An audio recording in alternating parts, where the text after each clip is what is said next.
Welcome to Shener's magic world. എല്ലാവർക്കും നമ്മുടെ ചാനലിലേക്ക് സ്വാഗതം. അപ്പോൾ എല്ലാവർക്കും നമസ്കാരം. നമ്മളിന്ന് ചക്ക ഒന്ന് വരട്ടിയെടുക്കാനായിട്ട് പോകുന്നത്.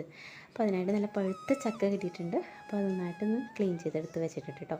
പിന്നെ ശർക്കരപ്പാനി ഒക്കെ നന്നായിട്ടൊന്ന് അരിച്ച് കരടൊക്കെ കളഞ്ഞ് മാറ്റി വെച്ചിട്ടുണ്ട്. കുറച്ച് തേങ്ങ ചിരകിയെടുത്ത് വെച്ചിട്ടുണ്ട് കേട്ടോ. പിന്നെ ഒരു 5 ഏലക്കായ എടുത്തിട്ടുണ്ട് കേട്ടോ. ഏലക്കായുടെ പൊടിച്ച് മാറ്റി വെച്ചിട്ടുണ്ട്. പിന്നെ നമുക്ക് നെയ്യ് ആവശ്യമുണ്ട് കേട്ടോ. അപ്പോൾ ഒരു പാത്രം വെച്ചിട്ട് അതിലേക്ക് നെയ്യ് ഒഴിച്ച് കൊടുക്കുക. നെയ്യ് ഒഴിച്ച് കൊടുത്തതിന് ശേഷം നമുക്കതിലേക്ക് നെയ്യൊക്കെ ചൂടായി കഴിയുമ്പോഴേക്കും ഇതിലേക്ക് നമുക്ക് ചക്ക ഇട്ട് കൊടുക്കാം കേട്ടോ. നല്ല പഴുത്ത ചക്കയാണ്, നല്ല മധുരമുള്ള ചക്കയാണ്. അപ്പോൾ ചക്ക ഇട്ട് കൊടുക്കുക. ഇട്ട് കൊടുത്ത് നന്നായിട്ടൊന്ന് നെയ്യിലൊന്ന് വഴറ്റിയെടുക്കുക കേട്ടോ. ആ നെയ്യിലൊക്കെ കിട്ടുന്ന നന്നായിട്ടൊന്ന് ചക്ക വേവിച്ചെടുക്കുക. അത് ഒരു വിധമൊക്കെ വെന്ത് വരുമ്പോഴേക്കും നമുക്ക് തീ കുറച്ചിട്ട് വേണം ചെയ്യാനായിട്ട്. വെന്ത് വരുമ്പോഴേക്കും അതിലിട്ട് നമുക്ക് ശർക്കരപ്പാനി അരിച്ച് വെച്ചിട്ടുള്ള ശർക്കരപ്പാനി ഇട്ട് കൊടുക്കാം.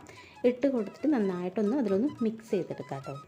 ഈ ചക്ക നന്നായിട്ടൊന്ന് മിക്സ് ചെയ്ത് നന്നായിട്ടൊന്ന് വേവിച്ചെടുക്കാം കേട്ടോ. ചക്ക നന്നായിട്ടൊന്ന് വേവിക്കാം. എപ്പോഴും നമ്മൾ ശ്രദ്ധിക്കേണ്ടത് എന്താണെന്ന് വെച്ചാൽ തീ എപ്പോഴും കുറച്ചിട്ടേക്കണം. കൂട്ടി വെച്ചാൽ പെട്ടെന്ന് അതൊക്കെ വറ്റി അടി പിടിച്ചു പോകും. അപ്പോൾ ഉദ്ദേശിക്കുന്ന ടേസ്റ്റ് കിട്ടില്ല. അപ്പോൾ തീ കുറച്ചിട്ടിട്ട് നന്നായിട്ടൊന്ന് ചക്ക ഒന്ന് വഴറ്റിയെടുക്കാം കേട്ടോ.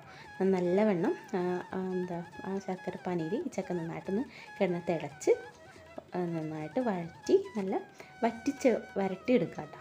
അപ്പോൾ അത് കഴിഞ്ഞിട്ട് ഇത് നന്നായിട്ടൊന്ന് വെള്ളമൊക്കെ വറ്റി കഴിയുമ്പോഴേക്കും നമുക്കിതിലേക്ക് പൊടിച്ച് വെച്ചിട്ടുള്ള ഏലക്കായ കൂടുതൽ ഇഷ്ടമുള്ളവർക്ക്, ടേസ്റ്റ് ഇഷ്ടമുള്ളവർക്ക് കൂടുതലിടാം. നമ്മളിവിടെ ഒരു 5 ഏലക്കായ എടുത്തിട്ടുള്ളൂ.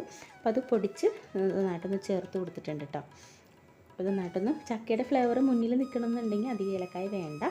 അതല്ല, ഏലക്കായ ടേസ്റ്റ് ഇഷ്ടമാണെങ്കിൽ അതിനനുസരിച്ച് ഇട്ട് കൊടുക്കാം കേട്ടോ. അപ്പോൾ പൊടിച്ചിട്ട് കൊടുത്ത് നന്നായിട്ടൊന്ന് മിക്സ് ചെയ്തതിന് ശേഷം നമുക്കിതിലേക്ക് നമ്മൾ എടുത്ത് വെച്ചിട്ടുള്ള ചിരകി വെച്ചിട്ടുള്ള തേങ്ങയും കൂടി ഇട്ട് കൊടുത്ത് നന്നായിട്ടൊന്ന് മിക്സ് ചെയ്യുക കേട്ടോ. തീ കുറച്ചിട്ട് എപ്പോഴും ശ്രദ്ധിക്കണം കേട്ടോ. അപ്പോൾ നന്നായിട്ടൊന്ന് മിക്സ് ചെയ്തതിന് ശേഷം നമുക്ക് ഇത് ഇറക്കി വെക്കാം കേട്ടോ. ഒന്നും കൂടി ഒന്ന് തീയിൽ കിടന്നൊന്ന് ആ തേങ്ങയും ചക്കയൊക്കെ കിടന്ന് ഒന്ന് ശരിക്കും വേവട്ടെ. അതിന് വേണ്ടിയിട്ട് ഇച്ചിരി നേരം ഒന്ന് വെച്ചേക്കാം.